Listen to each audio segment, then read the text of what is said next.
Assalomu alaykum va rahmatullohi va barakatuh. Bugungi nasihat. Allohni chuqurroq taning. Alloh bilan munosabatingizni chuqurlashtiring va u haqidagi bilimingizni oshiring.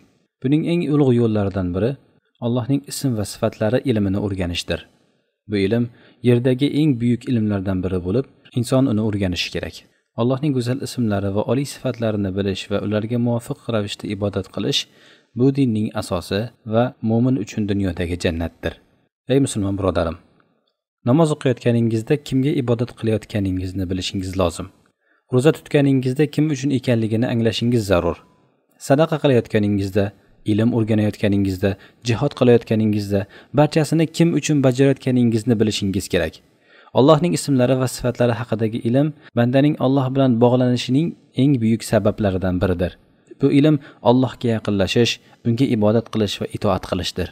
Alloh taolo aytadi: Allohning go'zal ismlari bordir. Bas unga o'sha ismlar bilan duo qiling.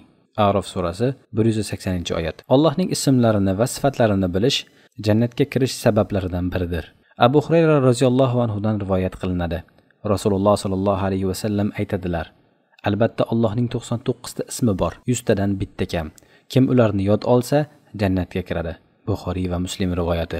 Bu ilm Allohning muhabbatini qo'lga kiritish sabablaridan ham biridir.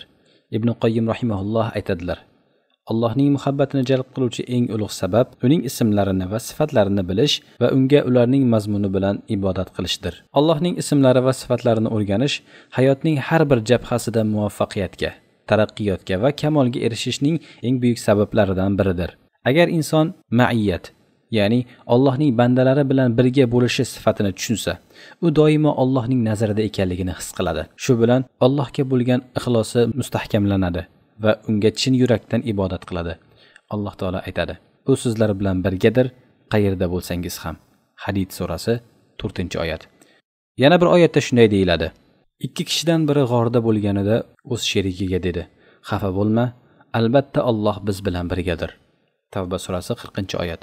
Allohning ismlari va sifatlarini o'rganish insonning hojatlarini ro'yobga chiqishi, maqsadlariga erishishi va istaklariga yetishi sabablaridandir. Kimki As-Somad, ya'ni barcha ehtiyojlar faqat unga havola qilinadigan zot ismini bilib, unga chin dildan iltijo qilsa, albatta Alloh uning duolarini ijobat qiladi. Alloh taolo Al-Qayyum, ya'ni barcha narsani idora qiluvchi bo'lib, barcha mavjudotlarning ehtiyojlarini qondiruvchi zotdir. Shayxul Islom Ibn Taymiyo rahimahulloh aytganlaridek, dunyoda bir jannat bor. Kim unga kirmasa, oxiratdagi jannatga kira olmaydi. Bu jannat Allohni tanish va unga yaqinlashishdir. Shuningdek, Allohning ismlari va sifatlarini o'rganish insonning g'am tashvishlaridan qutulishiga sabab bo'ladi. Abdulloh ibn Mas'ud roziyallohu anhu dan rivoyat qilinadi.